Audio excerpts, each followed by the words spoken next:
Dollar యుగం ముగుస్తుందా?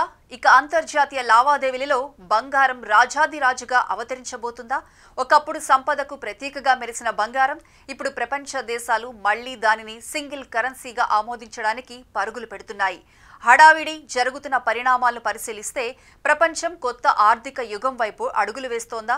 Dollar ఆధిపత్యానికి good bye చెప్పే సమయం ఆసన్నమైందా అనిపిస్తోంది. వరల్డ్ గోల్డ్ కౌన్సిల్ తాజా నివేదిక ప్రకారం 2022లో 1082 టన్నులు, 2023లో 1037 టన్నులు, 2024లో 1045 టన్నులు ప్రపంచ సెంట్రల్ బ్యాంకులు బంగారం సేకరణలో రికార్డు స్థాయికి చేరాయి.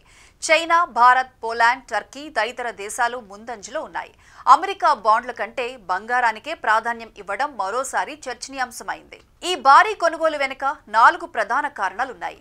మొదటిది రష్యా ఉక్రెయిన్ యుద్ధం తర్వాత డాలర్ నిల్వలు ఫ్రీజ్ కావటం. రెండవది అమెరికా అప్పుల కుప్పలు పర్వతంలాగా పెరగటం. మూడవది పెట్టుబడులు ఒకే చోట పెట్టవద్దన్న జాగ్రత్త.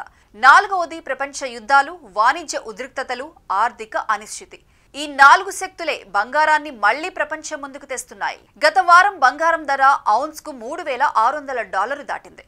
2025లో 37% పెరుగుదల ఉంది. 2024లో 27% పెరుగుదల. ఆర్థిక అనిశ్చితి ఎంత ఎక్కువైనా బంగారం వెలుగుతో ప్రపంచాన్ని ఆకట్టుకుంటోంది. ప్రతి దేశం, ప్రతి సెంట్రల్ బ్యాంక్ బంగారంపై దృష్టి పెట్టింది. చరిత్ర పునరావృతం అవుతుందా అన్నంత హడావిడి జరుగుతోంది. డాలర్ ప్రభ కరిగిపోతుందా? ఇక అంతర్జాతీయ లావాదేవీలలో బంగారం రాజాదిరాజు అవుతుందా? సమయం ఆసన్నం అవుతున్నట్లు పుకార్లు షికారు చేస్తున్నాయి. కానీ ఒక విషయం ఖాయం, బంగారం వెలుగు మళ్లీ ప్రపంచ ఆర్థిక శక్తిలా ప్రకాశిస్తోంది. ఆ కరెన్సీ రీఇన్వెన్షన్ మళ్లీ కొత్త ఆర్థిక యుగానికి చిహ్నంలా కనిపిస్తోంది.